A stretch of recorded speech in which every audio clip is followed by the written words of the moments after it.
Hey, thanks for doing Philosophers. Today is Talk About Your School Day. Thank you, Jess. You already covered pretty much everything I needed to explain of all the kind of boring bits of how school works and stuff. But you explained it really interestingly, so that was cool. But yeah, now hopefully if you've watched Jess's video, you kind of understand how our school system works. The only difference that I had was that it sounds like Jess, you went to like a sixth form college. I went to a sixth form within my school because the opportunities in Coventry to like study A levels pretty much stay at your school if it's good, and if it's not you have to go to City College, which is my dad actually works there, and he was like, you're not going there, like it's not a good place. So basically I did not want to stay, well, sorry if the cars are a bit loud, I didn't want to stay at school at all. I didn't really like it. I didn't like the format of it, but I had to. And we had like a sixth form block and stuff, so it was a bit separate. But it's basically, you go to the same classrooms, you have the same teachers, you still have to call them sir. You kind of get treated like a child. There's still, you do get to stop wearing uniform a little bit, but it's still, you have to be really smart, and you have to have a collar. You're allowed to wear certain colours, and it was just. I didn't really enjoy sixth form apart from the people. Like, we had an absolute laugh and a half in the common room, and drama was really fun, and English was really fun, and art was really fun. It was just the kind of school environment that was a bit like, and like our assemblies are just like it is unbelievable to me how awful the assemblies were and how badly it was all kind of like orchestrated, because it was just, they just tried to treat us like kids. It wasn't a great transition to university, to be honest, so it's a good job I had a gap year. Yeah, the bit that Jess doesn't cover was that, yeah, university, I'm at university. I don't know about America, but in British universities, you don't, I think the American system sounds like it works better, because it sounds like you just join college, we go, college, university, and then you get to take loads of different classes and you get to try everything out. Kind of like A levels, I guess, but you get to try everything out, and then you get to major later, and you get to swap it around a bit in major and minor and stuff. I didn't get to do that at all. I kind of felt the need for that, so I took joint honours. University in the UK is only 3 years, and yeah, it was kind of hard for me because I just didn't know what to pick, and I knew I wanted to go to uni and I wanted to come to Aberystwyth because it's beautiful. So I started doing English, art, and English and art. So I did 50-50 credits the whole year, and at the end of first year I dropped art, and that was fine. It didn't seem to make any kind of difference to my degree, because all your marks only count after your second year. So second and third year are the times when it's like really, really important for you to do well, and then in first year it's kind of a practice run, really. Your marks don't count towards your final degree. So yeah, I didn't really miss much there.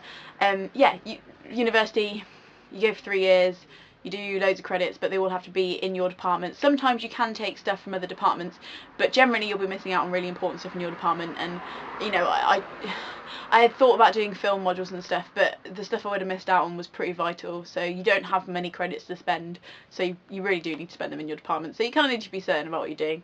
I kind of want to do a university advice video soon on my channel, so hopefully that'll be up soon. But yeah, I love university, and I think everybody should go and do something really hard but really fun, because it absolutely expands your brain.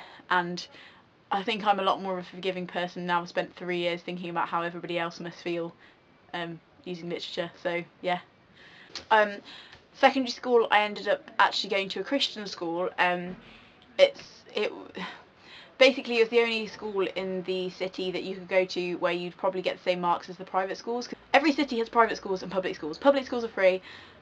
Private schools are freaking expensive. You probably need to remortgage your house unless you're a doctor. And I really hate that. Like, that's something that I'm kind of passionate about.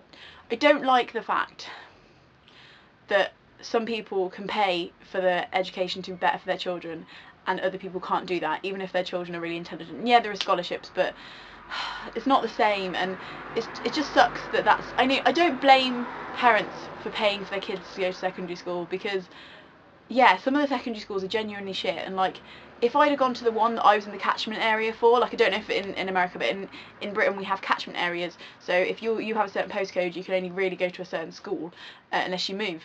And the one that I was in the catchment area of was absolutely freaking shocking, and my mum was like, you're not going there, and I was like, please don't send me there, because I was a bit of a geek, and I was like, they'll flush my head down the toilet, because they totally would have. And yeah, no offence, but I'm really glad I didn't go there. It sounds awful, and like, I've known a few teachers who used to teach there, and a few youth workers that have been in there, and like, they don't seem to care about the kids, and they don't even seem to be that intelligent from what I've heard and stuff. So I'm glad I didn't go there, but it sucks that the only school that is a public school for everybody, public not as in private public, but public as in anyone can go for free, was a Christian school. You to qualify to get in, you had to go to church for at least 2 years. Your whole family had to go. So I was kind of fortunate because, you know, that my family had been going to church since the dawn of the dinosaurs. But not everybody was, and I knew a few people who only, like, their parents just started going to church 2 years before they were due to move from primary school because they wanted them to go there, which is, at first I thought it was weird, and now I think it's kind of understandable because, yeah, so it means, because we're a church school, it means we were funded half by the church, so they got to kind of pick who got in, which sucks, but yeah.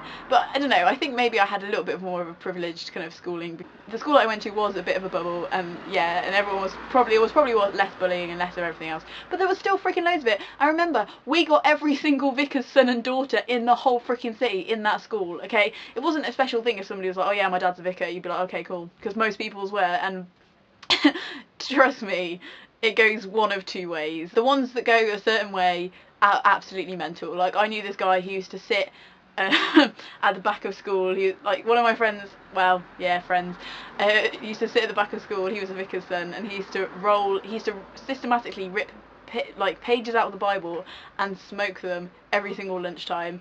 And like, there were some mentals there who were just like there was, you know, like, it's still a normal secondary school, there were still drugs, there were still people, there was still loads of sex and stuff, but it wasn't, you know, I can never say it was to the degree that it was in other schools, because I don't know, I've only been to one school, so I don't know. Michaela, your school sounds really cool and I like it, and I want to go. And I will see you soon, I love you all, bye!